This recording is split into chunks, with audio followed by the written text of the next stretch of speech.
আমি আমার বাচ্চাদেরকে সবসময়ই বাসার তৈরি খাবার দেওয়ার চেষ্টা করি। সেই জন্যই আমি স্বাস্থ্যসম্মত উপায়ে এবং এর টেস্টটা একদম ঠিক রেখে বাসায় তৈরি করে নিই এই চিকেন বলগুলো। পুরো রেসিপিটি দেখে বাসায় আপনারাও এভাবে বাচ্চাদেরকে চিকেন বল তৈরি করে দিতে পারেন। আর এই চিকেন বল তৈরি করা একদমই সহজ এবং অল্প সময়ের মধ্যেই তৈরি করে নেওয়া যায়।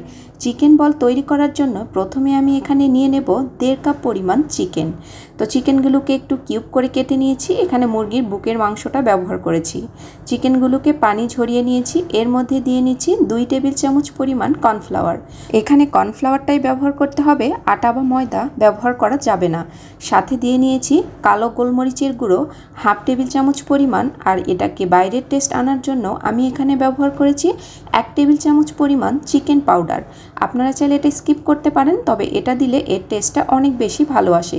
দিয়েছি স্বাদমতো লবণ আর দিয়ে নিয়েছি 1/2 টেবিল চামচ পরিমাণ আদা রসুনের পেস্ট। চাইলে এখানে আদা রসুনের গুঁড়াটাও ব্যবহার করতে পারেন। সয়া সস নিয়েছি 1 টেবিল চামচ পরিমাণ, লেবুর রস 1 টেবিল চামচ পরিমাণ। কাঁচামরিচ নিয়েছি একদমই ছোট সাইজের 2টো। আমি এখানে বাচ্চাদের জন্য তৈরি করছি, এই জন্য কাঁচামরিচের পরিমাণটা একদমই কম ব্যবহার করেছি।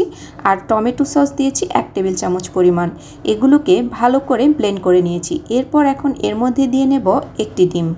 ডিমটা দেওয়ার চেষ্টা করবেন, তাহলে চিকেন বলগুলো অনেক বেশি নরম তুলতুলে হয় এবং ফ্লাফি হয়। ডিমটা দেওয়ার পরে আরও একবার ব্লেন্ড করে নিয়েছি। তো এটা একদম তৈরি হয়ে গেছে। এখন আমি এগুলোকে খুবই অল্প সময়ের মধ্যে বানিয়ে নেব। তো আর এই বানিয়ে নেওয়ার পদ্ধতিটা কিন্তু একদমই সহজ, আপনারা একবার দেখে নিলেই করতে পারবেন। তো একটা ফ্রিজের মধ্যে আমি সামান্য একটু তেল মাখিয়ে নিয়েছি। এখন হাতের মাঝখানে এভাবে প্রেস করে একসাথে অনেকগুলোকে বানিয়ে নেব। তাহলে পানির মধ্যে দেওয়ার আর কোনো ঝামেলা থাকবে না, ঝটপট করে এই চিকেন বলগুলো বানিয়ে নেওয়া যাবে। তো দেখে বুঝতে পারছেন কাজটা আমি কিভাবে করছি। আর এইভাবে বানিয়ে নিলে সময়ও কিন্তু অল্প লাগে আর তৈরি করতেও অনেক বেশি ঝামেলার মনে হয় না। তো আমি এরকম করেই সবগুলো চিকেন বলকে বানিয়ে নিয়েছি। এখন এগুলোকে পানির মধ্যে সেদ্ধ করে নেব। তো পানি যখন টকবক করে বলক উঠে আসবে তখন আমি এই চিকেন বলগুলোকে পানির মধ্যে ছেড়ে দেব। তো সবগুলো দিয়ে নিয়েছি। 10 মিনিটের মতো এই চিকেন বলগুলোকে পানির মধ্যে সেদ্ধ করে নেব। 10 মিনিটের বেশি লাগবে না, 10 মিনিটের মধ্যেই চিকেন বলগুলো একদম পুরোপুরি সেদ্ধ হয়ে যাবে। তো 10 মিনিট বাদেই এই চিকেন বলগুলোকে আমি পানি ঝরিয়ে উঠিয়ে নেব। আর চিকেন বলগুলো দেখুন পানির উপরে ভাসছে, তার মানে চিকেন বলগুলো একদম সেদ্ধ হয়ে গেছে। তো এগুলোকে আমি পানি ঝরিয়ে উঠিয়ে একদম ঠান্ডা করে নেব। এইভাবে যদি বাচ্চাদেরকে তৈরি করে দেন, বাইরের কেনা চিকেন বল আর ওরা কখনোই খেতে চাইবে না।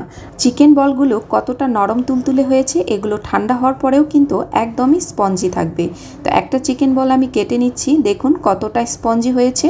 তো এই চিকেন বলগুলো জাস্ট তেলের মধ্যে হালকা একটু শ্যালো ফ্রাই করে নিলেই একদম খাওয়ার জন্য রেডি। এরকম করে আপনারাও কিন্তু বাচ্চাদেরকে বাসায় হেলদি উপায়ে চিকেন বল তৈরি করে দিতে পারেন। চিকেন বলের রেসিপিটি আপনাদের কাছে কেমন লেগেছে অবশ্যই কমেন্টস করে যেতে ভুলবেন না। আল্লাহ হাফেজ, আসসালামু আলাইকুম।